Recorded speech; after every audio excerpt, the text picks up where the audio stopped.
In my view, today's hearing presents the American people with a false choice. Its very premise suggests that we can either keep America safe or preserve our fundamental values, and I reject that premise. We can and must defeat terrorism without sacrificing our constitutional principles.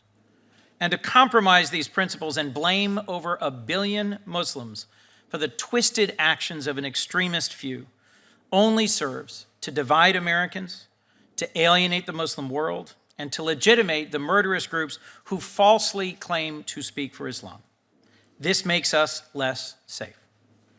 To truly tackle and destroy the extremist ideologies that lead fanatics to do us harm, we will be best defended by maintaining our values of openness, tolerance, and religious freedom. We cannot fight radicalization with further radicalization. As we hold today's hearing, the country is still trying to make sense of a tragic attack in Orlando. 16 days ago, a man entered the Pulse nightclub armed with dangerous weapons and massacred 49 innocent people, injuring 50 more, leaving our nation and world shaken. These acts of violence are sadly all too familiar and leave us asking why this Congress refuses to take simple actions to prevent them. The particular form of violent pathology Omar Mateen undertook will continue to be the subject of scrutiny in days and weeks to come, but there are a few base facts I want to assert.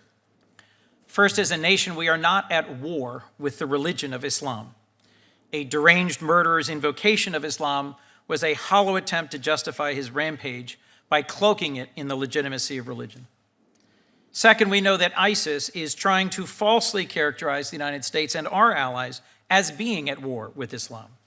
And ISIS is trying to characterize itself as the legitimate heir of the Prophet Muhammad. ISIS is not Islamic. It is a perverted misinterpretation of one of the world's great religions. It is a death cult that has killed more Muslims than Christians, and the extremists who call themselves ISIS neither practice Islam nor speak for it. No religion condones the massacring of thousands of innocent people, and both faithful Muslims and theological leaders around the world have denounced ISIS as the terror group that it is and disclaimed its deviant interpretation of their religion.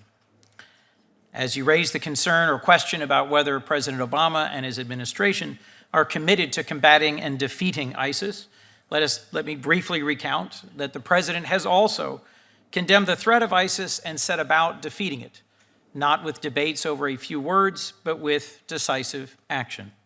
The United States and its coalition of allied partners has carried out more than 13,000 airstrikes and killed more than 25,000 ISIS fighters and more than 120 ISIS leaders.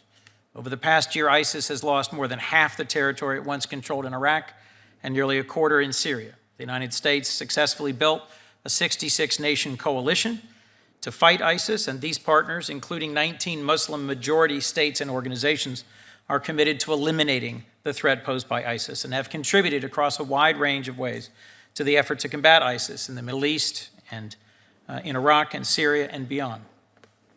Third, there's over 1.6 billion Muslims in the world, including millions who are American citizens and are interwoven into the fabric of our nation.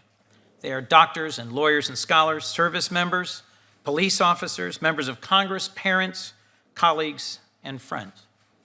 And over the last several months, I have been deeply disturbed by inflammatory rhetoric directed towards Muslims and the way this disparagement has infected our political discourse in the United States. Our Muslim American citizens and neighbors share our stake in the nation's security and our desire to be free from violence and hate. Last, we know that our nation can defeat terrorists without betraying our values. Ensuring that our national security agencies are fully funded and that they are able to engage in clear-eyed pursuit of all threats and promoting what are demonstrated to be effective law enforcement techniques without prejudice are the best ways to promote our safety. I utterly reject the notion that there is some sort of political correctness preventing us from fighting our enemies. Any suggestion the administration is simply too polite to pursue threats posed to this country is disrespectful to the brave men and women who devote their lives to keeping us safe. Meanwhile, politicians in America and Europe who cast a broad brush blame on quote unquote radical Islam feed the sense of an isolated and aggrieved Muslim community which only seeks to empower ISIS. Let me submit for the record, if I could, a wide range of different documents, but first, a statement of principles signed by dozens of foreign policy leaders, including former secretaries Madeleine Albright, Michael Chertoff, and Chuck Hagel, which correctly states, and I quote, "Religious bans and tests are un-American and have no place in our refugee and immigration policies."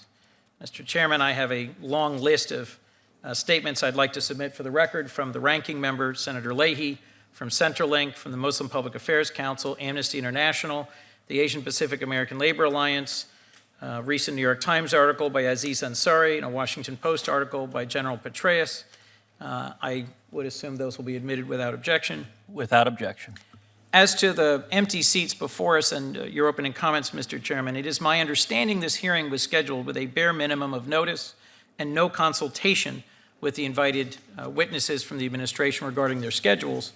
It is my expectation they are busy keeping our country safe, and as you surely appreciate from your work at the Justice Department, asking witnesses here to speak about the ongoing investigation into the Orlando incident would not have produced any productive testimony. And I will note that the Homeland Security Secretary, Jay Johnson, will be before this exact committee in 2 days, prepared to answer questions.